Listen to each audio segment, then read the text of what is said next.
ನೇಹಾ ಹಿರೇಮಠ ಹತ್ಯೆಯನ್ನು ಖಂಡಿಸಿ ಮೈಸೂರಿನ ಜಿಲ್ಲಾ ಪಂಚಾಯತ್ ಕಚೇರಿಯ ಮುಂಭಾಗದಲ್ಲಿ ದಿನಾಂಕ 23/4/2024 ಮಂಗಳವಾರ ಸಂಜೆ ಮೇಣದ ಬತ್ತಿ ದೀಪ ಹಿಡಿದು ಮೌನ ಪ್ರತಿಭಟನೆ ಮಾಡಿ ನೇಹಾಳಿಗೆ ಸಂತಾಪ ಸೂಚಿಸಲಾಯಿತು.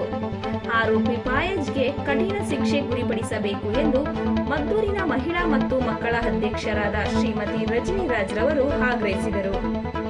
ಪ್ರತಿದಿನ ದೌರ್ಜನ್ಯಕ್ಕೆ ಒಳಗಾಗ್ತಾ ಇದ್ದೀವಿ, ಅತ್ಯಾಚಾರಕ್ಕೆ ಗುರಿಯಾಗ್ತಾ ಇದ್ದೀವಿ. ಕೌಟುಂಬಿಕ ಕಲಹಗಳು, ಯಾವುದೇ ಕಾನೂನು ಸುರಕ್ಷತೆ ಬಂದರೂ ನ್ಯಾಯ ಇಲ್ಲ.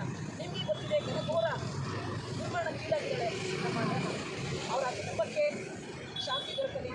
ಅವಳ ಏನಿದೆ, ಅವಳ ಜೀವದ ಮರಣವನ್ನು ಹೋರಾಡಿ ಅವಳು ಸಾವನ್ನಪ್ಪಿದ್ದಾಳೆ.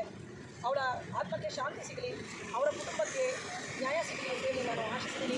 ಇದು CBI ತನಿಖೆಗೆ ವಹಿಸಲೇಬೇಕು. ಈ ಹೆಣ್ಮಕ್ಳಿಗೆ ನ್ಯಾಯ ಸಿಗಲೇಬೇಕು. ಅವ್ರ ಕುಟುಂಬಕ್ಕೆ ಅಂತೇಳಿ ನಾವು ಈ ದಿನ ಏನಿದೆ ಮೈಸೂರಿನಲ್ಲಿ ಜಿಲ್ಲಾ ಪಂಚಾಯತ್ ಏನಿದೆ ನಮ್ಮ ಸ್ನೇಹಿತರ ಮಹಿಳಾ ಹೋರಾಟಗಾರರ ಜೊತೆಗೂಡಿ ಸಂತಾಪದ ಸೂಚನೆಗೆ ಭಾಗಿಯಾಗಿದ್ದೇವೆ.